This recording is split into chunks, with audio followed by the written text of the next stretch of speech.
어머님, 제가 분명히 말씀드렸잖아요. 정신 차리세요. 죄송해요, 죄송해요. 이게 뭐야? 내 뺨을 왜 때려? 감히 내가. 서울의 강남 고급 주택가. 그곳의 으리으리한 대문 앞에 검은색 세단이 멈춰 섰습니다. 차에서 내린 박민혁은 이 집의 주인이자 제 아들 재훈이의 장인어른인 이철규 사장님을 만나러 온 길이었죠. 겉으로는 성경그룹의 회장으로 남부러울 것 없는 삶을 살고 있는 저지만 제게는 그 어떤 성공으로도 채울 수 없는 깊은 상처가 있습니다. 20년 전 제 외동딸 소영이를 잃어버린 그날의 비극은 아직도 제 가슴을 짓누르고 있었죠. 만나서 반갑네. 자, 이쪽으로. 이 사장님의 환대에 응하며 안으로 들어서자 제 아들의 아내인 서연이가 밝게 웃으며 제게 인사를 건넸습니다. 아버님, 오랜만이세요. 일찍부터 와서 기다리고 있었어요. 서연이는 언제나 예의 바르고 단아한 며느리였죠. 그런 서연이가 차려준 따뜻한 차를 마시며 화기애애한 대화가 오고 갔습니다. 그러다 서연이가 주방으로 자리를 옮긴 그때였어요. 이봐요, 이게 제대로 닦은 거예요? 갑자기 주방 쪽에서 서연이의 날카롭고 매서운 목소리가 들려왔습니다. 방금 전 저에게 보여준 상냥한 미소는 온데간데 없는 낯선 목소리였죠. 저는 무슨 일인가 싶어 몸을 숙여 주방 쪽을 훔쳐봤습니다. 그때 제 눈에 들어온 광경은 제 심장을 멎게 할 만큼 충격적이었습니다. 서연이가 한 여자의 뺨을 세게 후려치고 있었던 것입니다. 죄송해요. 다시 할게요. 뺨을 맞은 여자는 앞치마를 두른 채 고개를 푹 숙이고 있었습니다. 다시 할 거 없이 처음부터 제대로 하라고. 정말 답답해. 그녀의 목소리는 더욱 거칠어졌죠. 저는 순간 숨 쉬는 것조차 잊고 그 광경을 바라봤습니다. 그때 뺨을 맞은 여자가 고통스러운 듯 살짝 고개를 들었습니다. 그 얼굴을 본 순간 제 심장이 미친 듯이 뛰기 시작했습니다. 이럴 수가. 마치 시간이 멈춘 것 같았습니다. 그녀의 동그랗고 순한 눈, 오뚝한 코, 그리고 얇은 입술까지. 20년 전 제 기억 속에 멈춰있던 딸 소영이의 얼굴과 너무나도 똑같았기 때문입니다. 어떻게 이렇게 닮을 수가 있지? 제 심장은 격렬하게 요동쳤습니다. 소름이 온몸을 돋았죠.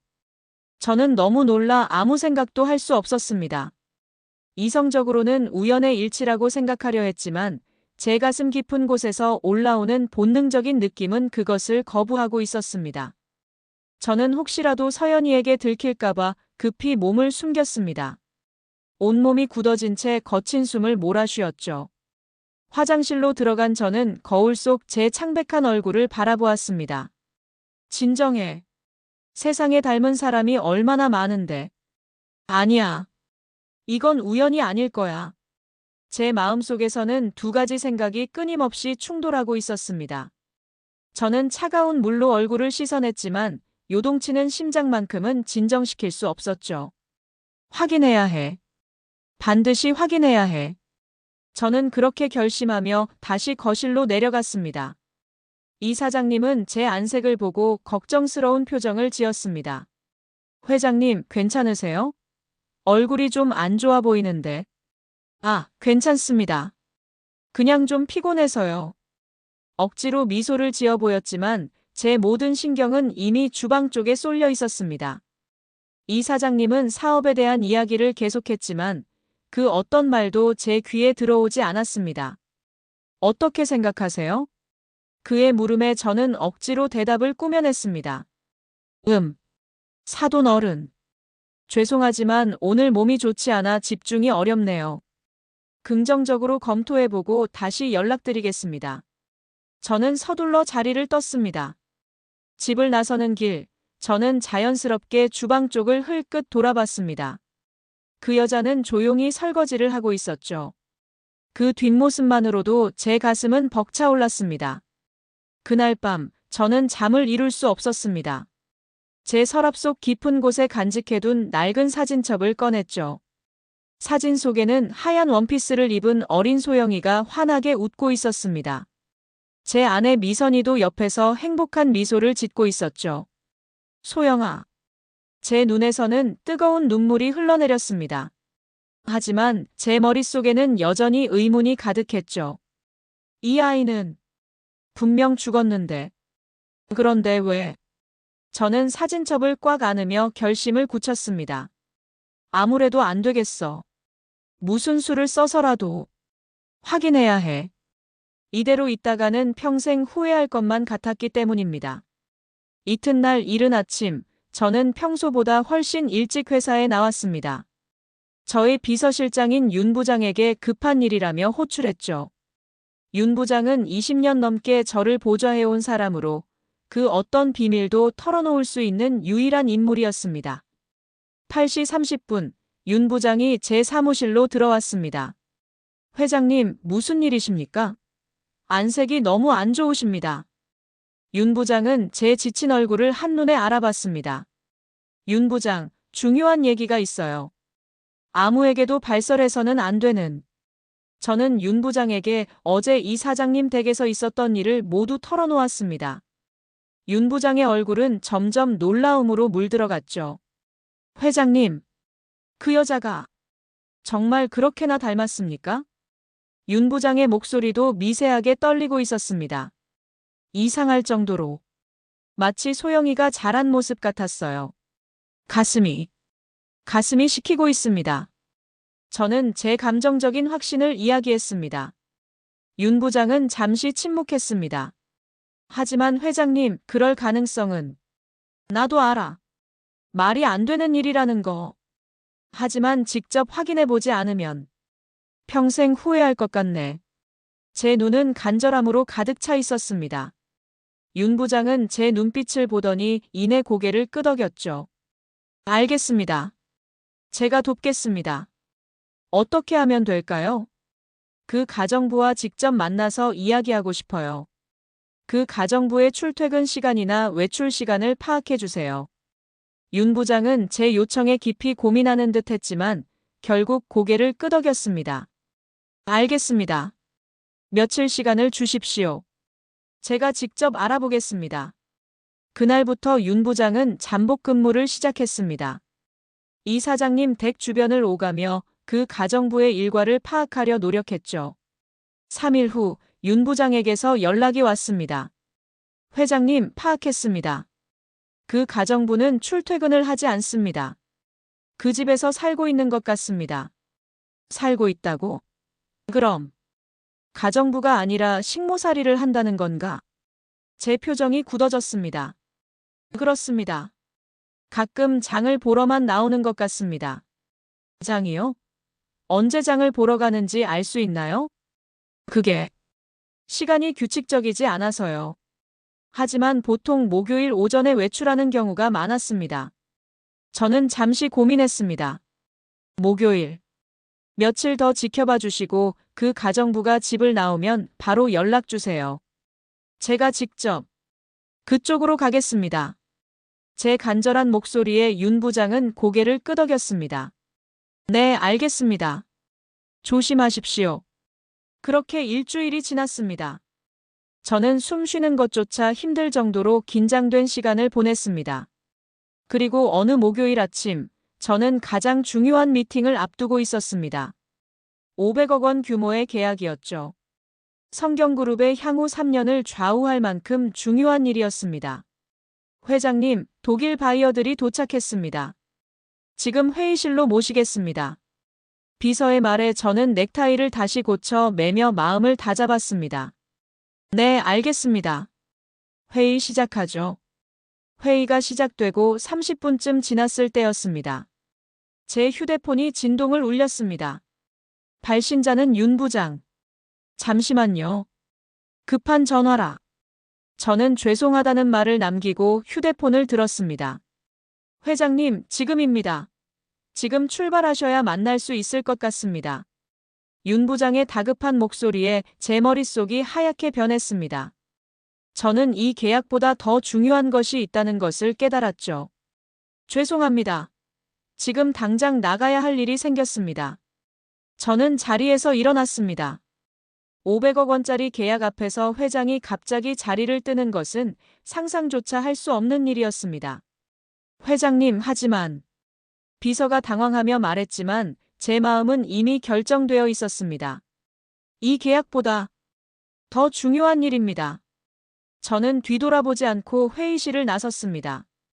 엘리베이터를 타고 지하 주차장으로 향하는 동안 제 심장은 격렬하게 뛰고 있었습니다. 저는 떨리는 손으로 차 시동을 걸며 조용히 기도했습니다. 제발, 소영아, 꼭 만나게 해주세요. 검은 세단은 서울 시내를 가르며 질주했습니다. 20년 만에 딸을 만날 수 있을지도 모른다는 희망과 불안이 제 가슴을 가득 채우고 있었습니다. 30분 뒤 제 차는 중앙전통시장에 도착했습니다. 익숙한 서울의 거리가 아닌 소박하지만 정겨운 시장의 풍경이 펼쳐졌습니다. 혹시 저기인가? 저는 시장 입구에서 주변을 둘러봤습니다. 저 멀리 채소 가게 앞에서 하얀 앞치마를 두른 여자가 보였습니다. 그녀의 손에는 낡은 플라스틱 장바구니가 들려 있었고 고개를 숙인 채 조심스럽게 채소를 고르고 있었죠. 저는 깊게 숨을 들이쉬고 천천히 그녀에게 다가갔습니다. 자연스럽게, 당황하지 않게. 괜찮아, 괜찮아. 제 마음을 진정시키며 발걸음을 옮겼습니다. 가까워질수록 그녀의 모습이 더욱 선명해졌습니다. 단정하게 묶은 머리, 수줍게 숙인 어깨. 그리고 모든 것이 20년 전 소영이의 모습과 겹쳐 보였죠. 안녕하세요. 저는 부드럽고 조심스러운 목소리로 말을 건넸습니다. 여자는 깜짝 놀라며 고개를 확 들었습니다. 동그란 눈이 순간 당황으로 흔들렸습니다. 네. 안녕하세요. 그녀가 떨리는 목소리로 대답했습니다. 저는 가까이서 본 그녀의 얼굴에 다시 한번 충격을 받았습니다. 혹시 서연이를 아시나요? 저는 서연이의 시아버지예요. 제 말에 그녀의 표정이 미묘하게 변했습니다. 마치 차가운 바람이 등골을 스치는 것처럼 몸을 움츠렸죠. 아, 네. 서연이. 그녀는 머뭇거리며 대답했습니다. 아, 놀라셨나요? 제가 너무 갑작스럽게 말을 걸어서. 저는 그녀를 안심시키려 더욱 온화한 목소리로 말했습니다. 아니에요. 그녀는 고개를 더욱 숙이며 작은 목소리로 대답했습니다. 저는 대화를 이어가며 그녀의 이름을 물었습니다. 성함이 어떻게 되세요? 소영이요. 박소영. 제 심장이 멎는 것 같았습니다. 소영이. 정말 소영이었던 것입니다. 20년 만에 잃어버렸던 딸을 다시 찾게 된 순간이었죠. 저는 눈물이 핑 돌았지만 애써 참아냈습니다. 소영 씨. 좋은 이름이네요. 혹시 가족은 있으세요? 저는 떨리는 목소리로 중요한 질문을 던졌습니다. 가족. 소영이는 차를 마시던 손을 멈췄습니다. 그 단어를 반복하며 무언가 깊이 생각하는 것 같았죠.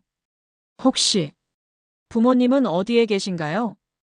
제 질문에 소영이의 몸이 미세하게 떨렸습니다. 눈가에 눈물이 맺히기 시작했죠. 엄마. 아빠. 엄마, 아빠. 안 보고 싶어요. 그녀의 목소리는 너무나 어린아이 같았습니다. 엄마, 아빠가 저를 버렸어요. 그 말을 듣는 순간 제 온몸에 전율이 흘렀습니다. 아, 이 아이는 내 딸이 확실해. 저는 가슴 깊은 곳에서 울컥 치밀어 오르는 감정을 주체할 수 없었습니다. 그 순간 제 눈앞에 20년 전의 비극적인 기억이 파도처럼 밀려왔죠. 소영아, 소영아. 아내 미선이의 절규가 온 동네에 울려 퍼졌습니다. 5살짜리 딸 소영이가 감쪽같이 사라진 그날이었죠. 저희 부부에게 소영이는 세상의 전부였습니다. 비록 다른 아이들보다 조금 느리긴 했지만 소영이의 순수한 미소만으로도 저희 집은 늘 행복으로 가득했었죠. 하지만 그 행복은 한순간에 산산조각이 났습니다. 경찰에 신고했지만 아무런 단서도 찾을 수 없었습니다. 그러다 사흘 뒤 한 통의 전화가 걸려왔죠. 김태준이지? 딸 찾고 싶으면 돈 준비해. 5천만 원. 저는 지체 없이 돈을 마련했습니다. 딸을 위해서라면 제 모든 것을 포기할 수 있었죠. 하지만 저는 어리석게도 경찰의 말을 믿었습니다. 저희가 숨어서 범인을 체포하겠습니다. 아이의 안전을 최우선으로. 결국 저희는 돈도 잃고 소영이도 찾지 못했습니다. 2년 후 딸을 잃은 충격으로 아내는 세상을 떠났죠. 어린 아들 재훈에게는 차마 진실을 말할 수 없었습니다. 아빠, 누나는 어디 갔어? 누나는 병에 걸려서 하늘나라로 갔단다. 그렇게 20년이 흘렀습니다. 저는 성공한 사업가가 되었지만 제 가슴 한편에는 항상 텅 빈 공간이 있었습니다. 소영이가 앉아있던 카페의 따뜻한 온기가 제 뺨을 스쳤습니다. 저는 확신으로 가득 찼죠. 외모, 나이, 그리고 지적장애의 흔적까지. 모든 것이 완벽하게 일치했습니다. 바로 그때였습니다. 아버님, 여기서 뭐 하시는 거예요? 날카롭고 차가운 서연이의 목소리가 카페 입구에서 들려왔습니다. 서연이와 소영이가 동시에 저를 돌아보았죠. 아, 서연아. 서연이의 얼굴에는 당황과 분노가 뒤섞인 표정이었습니다. 평소에 다정한 며느리 모습은 온데간데 없었죠. 소영아, 너 왜 여기 있어? 서연이의 차가운 목소리에 소영이는 몸을 움츠렸습니다. 마치 무서운 동물에게라도 쫓기는 듯한 모습이었죠. 죄송해요. 저는 그냥. 소영이의 목소리는 거의 들리지 않을 정도로 작아졌습니다. 아, 내가 우연히 만났어. 차 한 잔 사준 거야. 저는 소영이를 보호하고 싶었죠. 그렇군요. 서연이의 목소리에는 의심과 경계심이 가득했습니다. 소영아, 빨리 가자. 집에 급한 일이 있어서요. 서연이는 소영이의 팔을 잡고 거칠게 이끌었습니다. 소영이는 아무 말도 못한 채 끌려가듯 카페를 나섰죠. 저는 그 자리에서 아무것도 할 수 없었습니다. 20년 만에 찾은 딸을 다시 놓쳐버리는 기분이었습니다. 소영 씨, 다음에 또 봐요.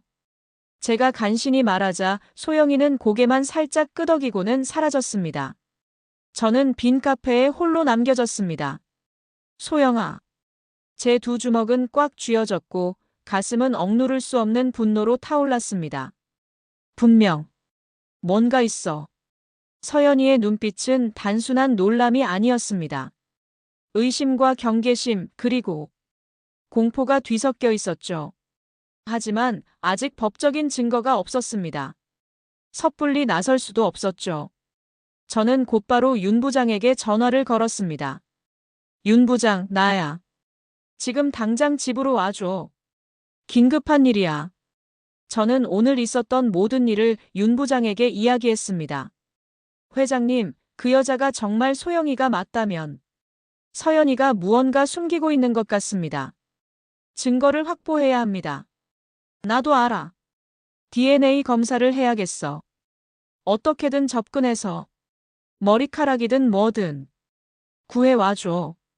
제 목소리에는 절박함이 가득했습니다. 윤 부장은 고개를 끄덕였죠. 네, 알겠습니다. 내일부터 바로 시작하겠습니다. 그날 밤부터 저는 불면의 밤을 보냈습니다. 하지만 윤 부장에게서는 아무런 소식이 없었죠. 일주일이 지나도 연락이 없자 저는 윤 부장에게 다시 전화를 걸었습니다. 어떻게 되고 있나? 아직 기회를 잡지 못했나? 회장님, 그날 이후로 한 번도 나오지 않았습니다. 일주일째 집에서 밖으로 나오지 않고 있습니다. 제 가슴이 철렁 내려앉았습니다. 서연이가 의심하고 있는 것 같습니다.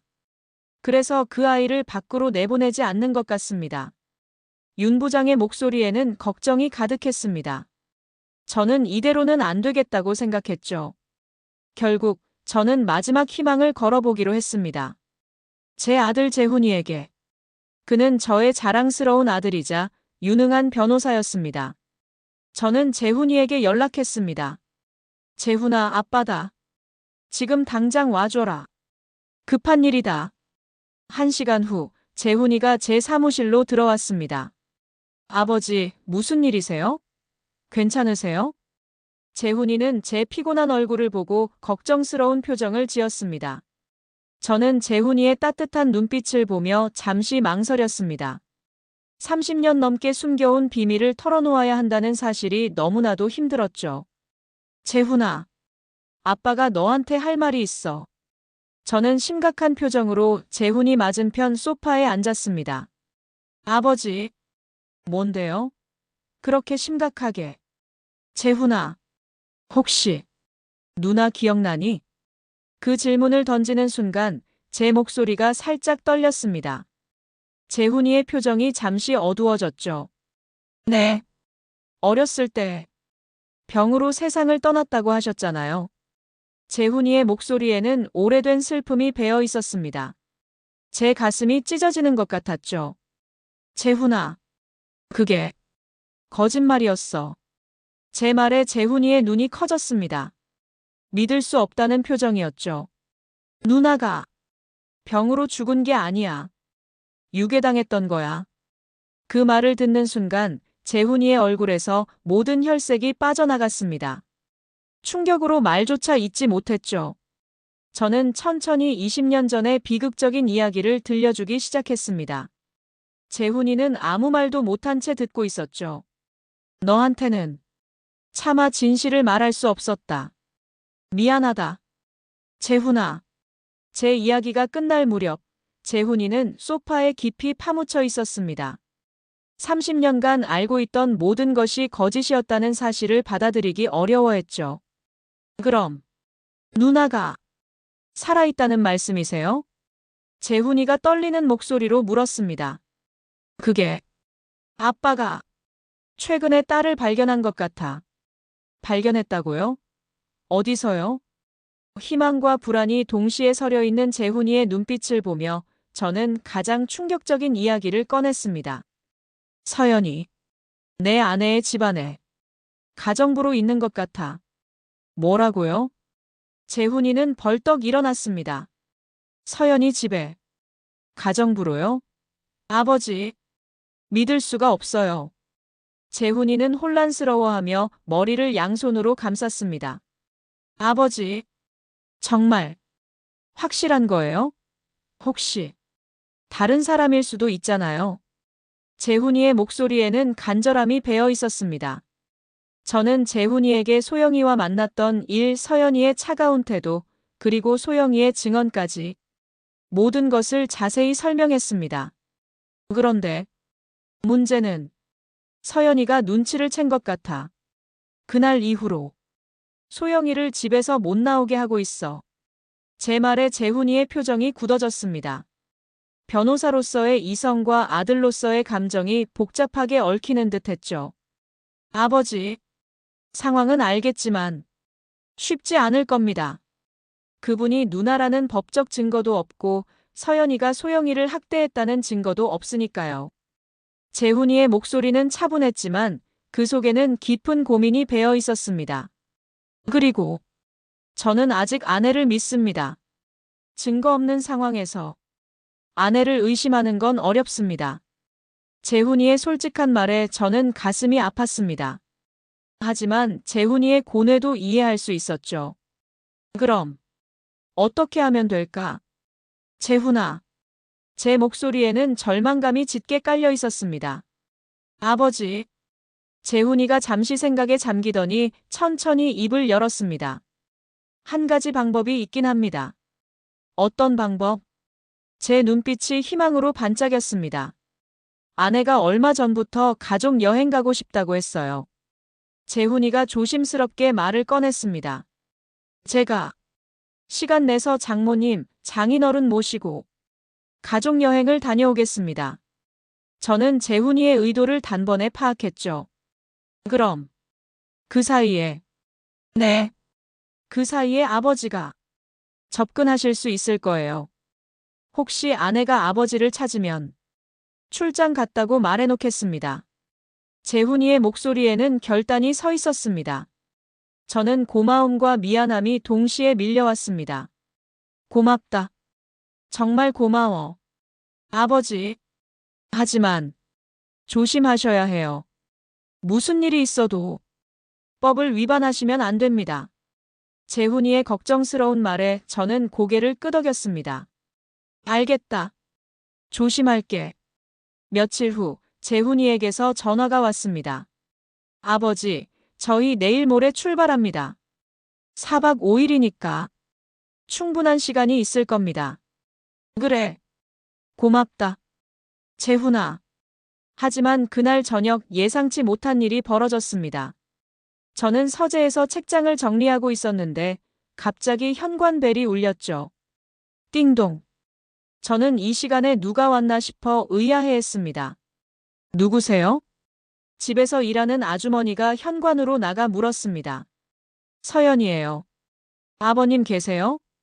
서연이의 목소리가 들리자 제 심장이 멎는 것 같았습니다. 재훈이가 분명 해외 출장 중이라고 말해놨을 텐데. 출장 가셨어요. 아주머니가 평소보다 조금 큰 목소리로 대답했습니다. 저는 급하게 책장 옆 장롱 뒤로 몸을 숨겼습니다. 그렇군요. 제가 맛있는 음식을 좀 가져왔는데. 놓고 갈게요. 서연이는 들어와 집안을 둘러보는 듯 했습니다. 거실을 지나 주방으로 그리고 2층까지 올라가는 발소리가 들렸죠. 이 아이. 확인하러 온 거구나. 저는 확신했습니다. 음식을 가져온 것은 핑계였고 진짜 목적은 제가 정말 집에 없는지 확인하는 것이었죠. 한참 후 서연이는 내려왔습니다. 그럼 저는 이만 가볼게요. 아버님 돌아오시면 안부 전해주세요. 현관문이 닫히는 소리가 들린 후에야 저는 장롱 뒤에서 나올 수 있었습니다. 온몸에 식은땀이 흘렀습니다. 분명 뭔가 있어. 정말 위험해. 서연이가 무언가를 숨기고 있다는 것을 직감했죠. 이틀 후 해가 완전히 저물고 어둠이 내린 저녁이었습니다. 저는 이사장님 댁 앞에 섰습니다. 평소와 달리 집은 완전히 조용했죠.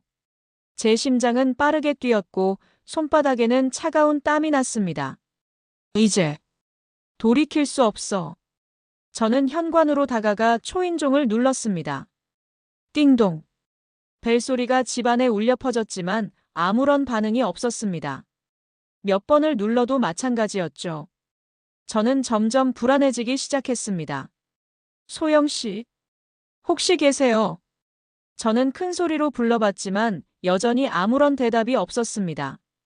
집안은 마치 아무도 살지 않는 것처럼 고요했죠. 이거 위험해. 제 직감은 위험 신호를 보내고 있었습니다. 저는 곧장 윤 부장에게 전화를 걸었습니다.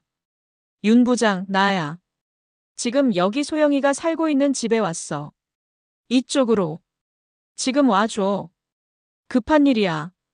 전화를 끊자마자 저는 집 주변을 빠르게 돌아봤습니다. 집 뒤쪽으로 가자 담장이 보였습니다. 70세의 나이에. 무모한 일이지만 저는 주저하지 않았습니다. 근처에 주차된 작은 승용차를 밟고 올라섰죠.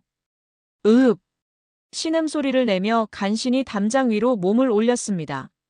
정장 바지가 찢어졌고 손바닥이 까졌지만 신경 쓸 겨를이 없었죠. 담장에서 뛰어내린 저는 조심스럽게 뒷마당에 착지했습니다. 다리가 후들거렸지만 꾹 참았습니다. 집 뒤쪽 창문들을 살펴봤습니다. 대부분 잠겨 있었지만 작은 창문 하나가 살짝 열려 있었습니다. 저는 조심스럽게 창문을 열고 집 안으로 들어갔습니다. 집안은 어둠에 잠겨 있었죠. 소영 씨. 소영아. 저는 휴대폰 손전등을 켜고 조심스럽게 움직였습니다. 발소리가 나지 않게 천천히 걸었죠. 1층을 모두 살펴봤지만 아무도 없었습니다. 소영아. 어디 있니? 저는 목소리를 조금 높여 다시 불러봤지만 여전히 아무런 반응이 없었습니다. 저는 절망감에 빠져들었지만 포기할 수 없었습니다. 1층을 다시 한번 꼼꼼하게 살펴보기 시작했죠. 그때 작은 방 침대 끝에서 뭔가 이상한 것을 발견했습니다. 바닥에 정사각형 모양의 덮개가 있었는데 다른 바닥과 색깔이 미묘하게 달랐습니다. 이게 뭐지? 손으로 누르자 살짝 움직였죠. 저는 덮개를 들어 올렸습니다. 아래로 내려가는 좁은 계단이 나타났습니다. 지하실. 제 심장이 다시 빠르게 뛰기 시작했습니다. 저는 휴대폰 손전등을 비추며 조심스럽게 계단을 내려갔습니다. 지하실은 생각보다 넓었지만 환경은 좋지 않았습니다. 습기 냄새가 심하게 났고 한쪽 구석에는 낡은 간이 화장실이 있었죠. 그리고 지하실 끝에 작은 방이 하나 더 있었습니다. 누구세요?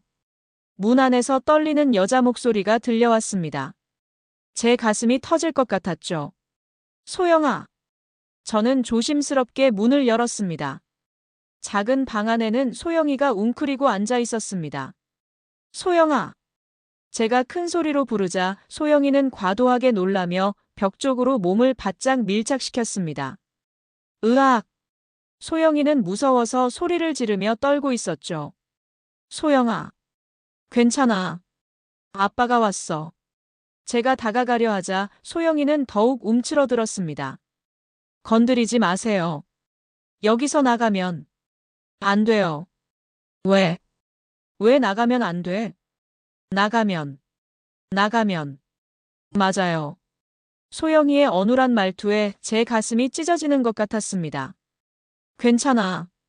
이제 안전해. 아무도 너 안 때려. 아니에요. 서연이가 화내요. 밖에 나가면 안 된다고 했어요. 소영이는 계속 저를 거부했습니다. 저는 인내심을 갖고 설득하기 시작했죠. 소영아. 괜찮아. 정말 괜찮아. 나는 나쁜 사람 아니야. 제가 부드러운 목소리로 계속 달랬지만 소영이는 여전히 무서워했습니다. 서연이가 오면 서연이 다시 안 와. 영원히 안 와. 제 말을 들은 소영이의 눈이 커졌습니다. 정말요? 정말이야. 서연이는 멀리 갔어. 다시 돌아오지 않아. 이제 안전해. 소영이는 조금씩 긴장을 풀기 시작했습니다. 제가 손을 내밀자 소영이는 조심스럽게 제 손을 잡았죠. 그 순간 저는 제 딸의 따뜻한 체온을 느낄 수 있었습니다. 소영아. 저는 소영이를 꽉 안았습니다. 아저씨가 제 아빠예요? 소영이가 순진한 표정으로 물었습니다. 응. 아빠야. 박소영. 내 딸. 저는 소영이의 손을 잡고 지하실에서 나왔습니다. 현관문을 열고 밖으로 나서는 순간 검은 승용차 한 대가 집 앞에 서 있었습니다. 윤 부장이 차에서 내리고 있었죠. 회장님. 윤 부장은 제 옆에 있는 소영이를 보고 상황을 파악했습니다. 그는 조심스럽게 소영이에게 다가가 머리카락 한 올을 채취했죠. 회장님. 저는 병원으로 바로 가겠습니다. 최대한 빨리. 부탁해요. 윤 부장이 떠나자 저는 소영이의 손을 잡고 제 차로 향했습니다. 이제 따뜻한 집으로 가자. 제 집에 도착했을 때 소영이는 눈을 크게 떴습니다. 으리으리한 저택의 모습에 놀란 표정이었습니다. 여기가 어디예요? 내 집이야. 이제 너도 여기서 살 거야. 현관문을 열고 들어서자 소영이는 더욱 놀란 표정을 지었습니다. 넓은 홀과 높은 천장, 반짝이는 대리석 바닥까지. 모든 것이 그녀에게는 궁전 같았죠. 우와, 정말 커요. 소영이는 작은 목소리로 감탄했습니다. 여기가 내 방이에요? 제가 집에서 가장 좋은 방을 열어주자 소영이의 눈이 반짝였습니다. 응, 내 방이야. 여기서 마음껏 쉬어도 돼. 쉬어도 돼요? 일 안 해도 돼요? 그 말을 듣는 순간 제 마음이 찢어지는 것 같았습니다. 얼마나 많은 제약과 통제 속에서 살았으면 모든 행동에 허락을 구할까. 앞으로는 일 안 해도 돼. 마음껏 쉬어도 돼. 제 말에 소영이는 환하게 웃었습니다. 그 웃음을 보는 순간 제 가슴은 행복으로 가득 찼죠. 정말 좋아요. 아빠. 그날 밤 저는 소영이의 방 앞에서 한동안 서 있었습니다. 30년간 그리워했던 딸이 바로 저 방에 있다는 사실이 꿈만 같았습니다. 다음 날 아침 제 휴대폰이 울렸습니다. 윤 부장이었죠. 회장님, 결과가 나왔습니다. 제 손이 떨렸습니다. 99.9%, 99% 일치입니다. 친딸이 확실합니다. 제 눈에서 뜨거운 눈물이 흘러내렸습니다. 30년간 찾아 헤맸던 딸이 정말 돌아온 것입니다. 저는 깊은 숨을 들이쉬고 조용히 소영이의 방으로 향했습니다. 문을 살짝 열고 들여다보자 소영이가 편안히 잠들어 있었죠. 고생 많았구나. 우리 딸. 아저씨가 제 아빠예요? 잠에서 깬 소영이가 순진한 표정으로 물었습니다. 저는 고개를 끄덕였죠. 응. 아빠야. 김소영. 내 진짜 이름은 박소영이야. 소영이는 자신의 이름을 되뇌며 행복해했습니다. 그날 점심, 저는 소영이를 위해 직접 김치찌개를 끓였습니다. 30년 만에 딸을 위해 음식을 만들고 있다는 사실이 꿈만 같았죠. 맛있어요. 정말 맛있어요. 소영이가 행복하게 웃으며 말하자 제 가슴이 벅차올랐습니다. 저녁 시간이 되자 저는 조심스럽게 소영이에게 물었습니다. 소영아, 혹시 그동안 어떻게 지냈는지 아빠한테 이야기해 줄 수 있어? 소영이의 표정이 조금 어두워졌습니다. 하지만 제 따뜻한 눈빛을 보고 천천히 고개를 끄덕였죠. 기억이 잘 안 나요. 어릴 때 무서운 일이 있었어요. 소영이는 유괴 당시의 파편적인 기억들을 이야기했습니다. 무서웠어요. 아저씨들이 산에 저를 버렸어요. 그런데 할머니가 저를 찾아주셨어요. 소영이의 얼굴이 조금 밝아졌습니다. 산에서 사시는 할머니 할아버지였다고 했죠. 할머니랑 할아버지가 저를 정말 예뻐해 주셨어요. 그 기억은 소영이에게 유일한 안식처였던 것 같았습니다. 하지만 그 행복도 잠시였죠. 할아버지가 먼저 돌아가셨어요. 그리고 할머니도. 소영이의 목소리가 다시 작아졌습니다. 그래서 산에서 내려왔어요. 누가 일자리가 있다고 했어요. 일하면 밥도 주고 잠도 준다고. 제 표정이 굳어지기 시작했습니다. 그래서 갔어요. 이철규 아저씨 집. 소영이는 무언가 말하기 어려운 기억인 듯 주저했습니다. 괜찮아. 천천히 말해줘. 맞았어요. 그 한마디에 제 온몸이 굳어졌습니다. 누가 때렸어? 이철규 아저씨가. 이모님도. 그리고 서연이도. 왜 때렸어? 일을 못한다고. 바보 같다고. 밥도 제대로 안 줬어요. 남은 거만. 차가운 거만. 제 주먹이 저절로 쥐어졌습니다. 30년 동안 제 딸이 그런 고생을 했다는 것이 믿기지 않았죠. 서연이가 제일 무서웠어요. 소영이는 몸을 움츠렸습니다. 저한테 말했어요. 여기서 쫓겨나면 굶어 죽어버릴 거라고. 제 가슴이 찢어지는 것 같았습니다. 아빠, 한 남자가 더 있어요. 저를 때린 사람. 그 남자도 서연이랑 포옹했어요. 소영이의 말에 제 머릿속에 번개가 치는 것 같았습니다. 그 남자. 이름 알아? 성진이라고. 윤성진. 저는 그 이름을 기억했습니다. 소영아. 정말 고생 많았구나. 저는 딸을 꽉 안았습니다. 이제 괜찮아. 아빠가 평생 지켜줄게.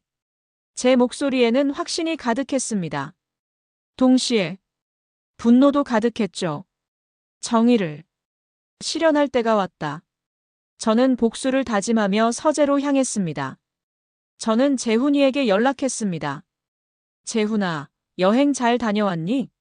네, 아버지. 지금 바로 갈게요. 재훈이는 제 집으로 한달음에 달려왔습니다.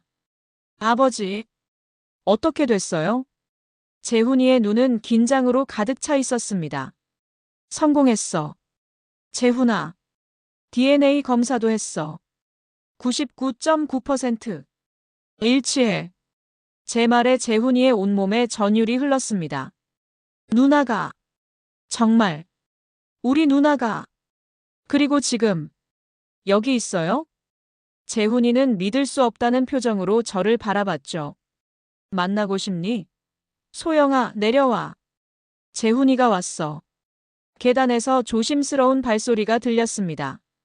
소영이가 천천히 계단을 내려왔죠. 누나. 재훈이는 눈물을 흘리며 소영이에게 다가갔습니다. 정말 잘생겼어. 우리 동생. 소영이가 환하게 웃자 재훈이의 가슴은 더욱 뜨거워졌습니다. 누나. 그동안 많이 힘들었죠? 이제 괜찮아. 세 사람은 소파에 둘러앉았습니다. 저는 소영이에게 들었던 이야기들을 모두 재훈이에게 들려줬죠. 재훈이의 얼굴은 점점 일그러졌습니다. 소영이의 증언과 윤성진이라는 남자의 정체, 그리고 서연이의 불륜까지. 재훈이는 분노를 억누르며 소영이에게 물었습니다. 누나, 그 윤성진이라는 사람, 어떤 사람이에요? 잘 모르겠어요. 어려운 얘기들, 돈 얘기들, 이모부랑 이야기했어요. 재훈이와 저는 서로를 바라봤습니다. 둘 다 같은 생각을 하고 있었죠. 재훈아, 이건 단순한 사건이 아닐 수도 있어. 저도 그렇게 생각해요. 반드시 파헤쳐야 합니다. 재훈이의 눈빛에 강한 의지가 담겨 있었습니다. 다음 날 재훈이는 검찰청 동료인 이정수 검사를 찾아갔습니다. 재훈이의 설명을 들은 이정수는 즉시 수사를 시작했죠. 1단. 감금죄, 폭행죄로 수사를 시작하고 그 과정에서 다른 것도 파헤쳐보자. 경찰이 서연이의 집을 압수수색했을 때 숨겨진 지하실이 발견되었습니다. 그곳에서 나온 증거들은 충격적이었죠. 썩은 음식 찌꺼기, 벽에 새겨진 절망적인 자국들. 이건 명백한 감금이야. 이정수 검사의 목소리에는 분노가 서려 있었습니다. 수사가 진행되면서 윤성진의 정체도 서서히 드러났습니다. 그는 기업 인수합병 전문가였고 서연이와 함께 저희 회사를 노리고 치밀한 계획을 세웠던 것이었죠. 마침내 재판이 시작되었습니다. 재판장에는 서연이와 윤성진, 그리고 이철규 부부가 나란히 앉아 있었습니다. 피고인 윤서연, 윤성진, 이철규, 박영숙은 판사가 엄숙한 목소리로 판결을 읽기 시작했습니다.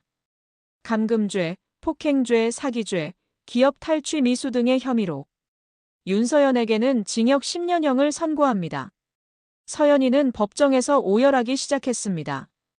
윤성진과 이철규 부부도 각각 징역형을 선고받고 좌절했죠. 방청석에 앉아있던 저와 재훈이의 눈에서 뜨거운 눈물이 흘러내렸습니다. 아버지, 이제 됐어요. 정의가 실현됐어요. 재훈이가 제 어깨를 꽉 잡았습니다. 저는 30년의 세월을 견디고 마침내 제 품으로 돌아온 딸 소영이의 손을 꽉 잡았습니다. 소영아, 이제 정말 괜찮아. 길고 긴 여정의 끝, 마침내 우리는 이 이야기의 종착역에 도착했습니다. 수많은 도전과 환희의 순간을 지나 우리가 함께 걸어온 길은 결코 평탄하지 않았습니다. 때로는 깊은 어둠 속에서 길을 잃기도 했고 거대한 벽 앞에 좌절하기도 했습니다. 하지만 그 모든 발걸음 속에는 의미 있는 깨달음과 희망의 씨앗이 숨겨져 있었고 우리는 서로에게 의지하며 묵묵히 그 길을 걸어왔습니다. 돌이켜보면 우리가 마주했던 벽들은 단순히 장애물이 아니었습니다. 그것은 우리가 얼마나 더 높이, 더 멀리 나아갈 수 있는지를 시험하는 기회였고 우리 안에 숨겨진 잠재력을 발견하게 해주는 거울이었습니다. 우리는 미지의 영역을 탐험하며 한때 불가능이라 여겨졌던 경계들을 하나하나 허물어뜨렸습니다. 캄캄한 어둠 속에서 한 줄기 빛을 찾기 위해 밤을 지새웠고 수없이 많은 실패와 좌절 속에서도 포기하지 않는 끈기와 인내를 배웠습니다. 때로는 고독하게 홀로 싸워야 하는 순간도 있었지만 우리는 이내 깨달았습니다. 진정 위대한 성과는 혼자서 만들어내는 것이 아니라 서로에게 기꺼이 손을 내밀고 마음을 합치는 순간 탄생한다는 것을. 개개인의 작은 노력이 모여 거대한 파도를 일으키는 순간 우리는 비로소 진정한 협력의 힘을 목격했습니다. 이 모든 여정의 중심에는 단 하나의 질문이 끊임없이 우리를 이끌었습니다. 우리는 무엇을 위해 나아가는가? 그 첨단 기술의 발전이 인류에게 더 나은 삶과 무한한 가능성을 약속하는 것처럼 보였지만 그 이면에는 소외와 격차라는 깊은 그림자 또한 드리워져 있었습니다. 우리는 기술이 가져온 편리함에 도취되기보다 그 기술이 진정으로 모두를 위한 따뜻한 빛이 될 수 있도록 끊임없이 고민해야 했습니다. 인류의 지속 가능한 미래를 위해 자연과의 조화를 모색하고 인간 본연의 존엄과 가치를 지키기 위한 노력은 바로 이 질문에 대한 우리의 가장 진실된 답이었습니다. 지금 이 순간에도 세상의 많은 곳에서는 새로운 도전이 시작되고 있습니다. 우리가 해결했다고 믿었던 문제들이 더욱 복잡한 형태로 다시 나타나기도 하고 전혀 예상치 못한 난관에 부딪히기도 합니다. 하지만 우리는 알고 있습니다. 우리가 이 여정을 통해 얻은 가장 소중한 가치는 바로 포기하지 않는 용기와 희망의 불씨라는 것을. 우리가 흘린 땀과 열정, 그리고 서로를 향한 믿음은 결코 사라지지 않고 다음 세대를 위한 굳건한 디딤돌이 되어줄 것입니다. 우리가 이 길에서 배운 모든 교훈과 지혜는 미래의 길잡이가 되어 더 나은 세상을 향한 우리의 발걸음을 멈추지 않게 할 것입니다. 이 이야기는 단순히 하나의 프로젝트나 목표를 완수했다는 기록을 넘어섭니다. 이것은 인류의 끝없는 호기심과 불굴의 의지, 그리고 서로를 향한 따뜻한 마음이 빚어낸 한 편의 거대한 서사시입니다. 우리가 직면했던 모든 어려움과 그 속에서 발견했던 한 줄기 빛은 앞으로 우리가 걸어갈 길을 환히 밝혀주는 이정표가 될 것입니다. 우리는 더 이상 길을 잃지 않을 것입니다. 이제 우리는 잠시 멈춰 서서 이 여정의 의미를 되돌아보지만 이것은 끝이 아닙니다. 오히려 새로운 시작을 위한 숨고르기입니다. 우리가 이 자리에서 얻은 깊은 지혜와 용기는 미지의 미래를 향해 다시 나아갈 수 있는 강력한 에너지로 충전될 것입니다. 우리가 함께 꿈꾸고 함께 이겨냈던 시간들은 앞으로도 영원히 우리의 가슴 속에 살아 숨 쉴 것입니다.